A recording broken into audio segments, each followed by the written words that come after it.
মশলা কিচেনে তোমাদের ওয়েলকাম জানাচ্ছি। আজ আমি তোমাদেরকে কাবুলি পোলাও করে দেখাবো।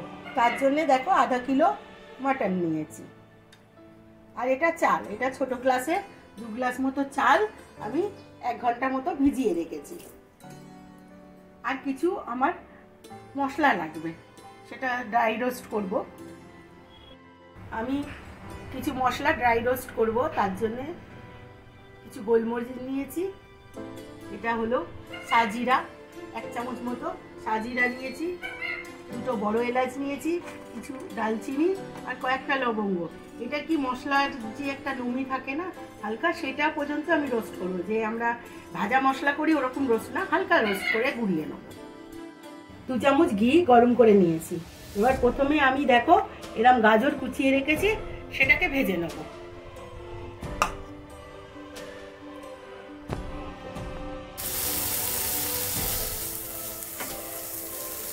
গাজরের মধ্যে 1 চামচ চিনি দেবো, গাজরটাকে ক্যারামেলাইজ করব। এবার এর মধ্যে কিশমিশটা দিয়ে একটু ভেজে নেব।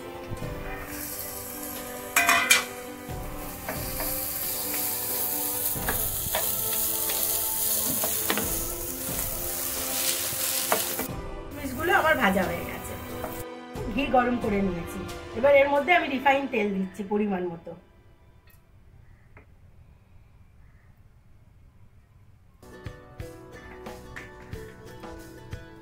আমি আধা কিলো মতো পেঁয়াজ কুচিয়ে রেখেছি, এবার সেইটা ভেজে নেব।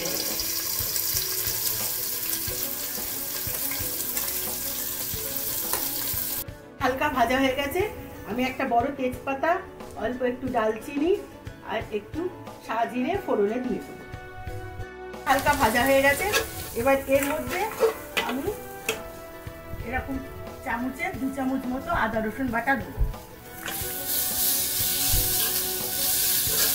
কষিয়ে নিয়েছি, এর কাঁচা গন্ধটা চলে গেছে। এবার এর মধ্যে মাংসটা দেবো,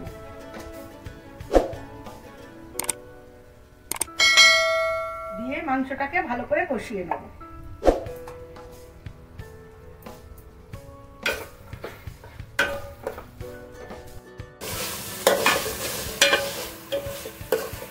মাংসটা আমার কষানো হয়ে গেছে, এবার এর মধ্যে গরম জল দিয়ে ঢাকা দিয়ে গলতে দেবো।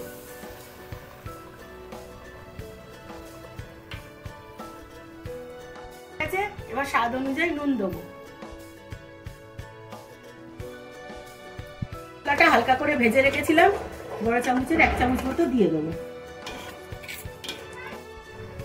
2 গ্লাস গরম জল ঢেলে দিলাম।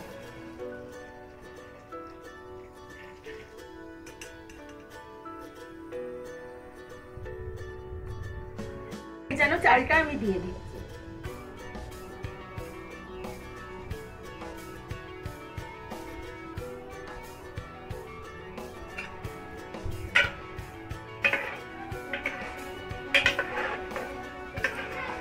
এবার বাকি ভাজা মশলাটা দিয়ে দেবো।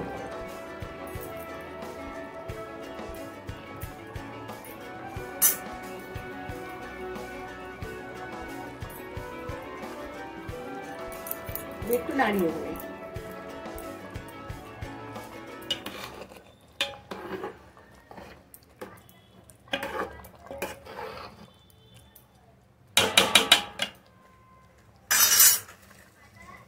এবার এই কেশরালা দুধটা দিয়ে দেবো।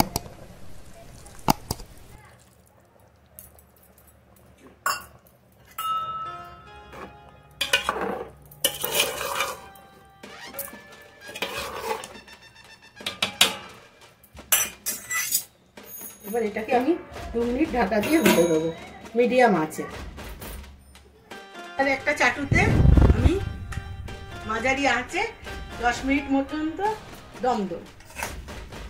গাজর আর কিশমিশটা উপর থেকে দিয়ে দিলাম।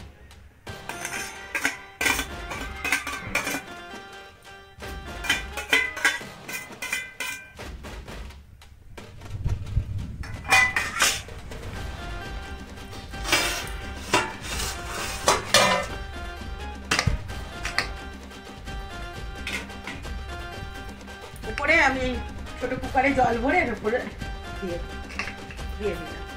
এটা ভারী হবে, 10 মিনিট মিডিয়াম আছে এটাকে আমি রেখে দেবো। এটা আমার দমে দেওয়া হয়ে গেছে।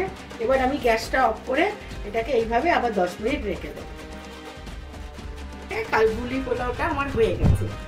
রেসিপিটা যদি তোমাদের ভালো লেগে থাকে তাহলে তোমরা অবশ্যই লাইক করো, বেশি বেশি করে শেয়ার করো। আর যারা নতুন আমার চ্যানেলে এসছো তারা অবশ্যই আমার চ্যানেলটাকে সাবস্ক্রাইব করো। ভিডিওটা দেখার জন্য তোমাদেরকে ধন্যবাদ।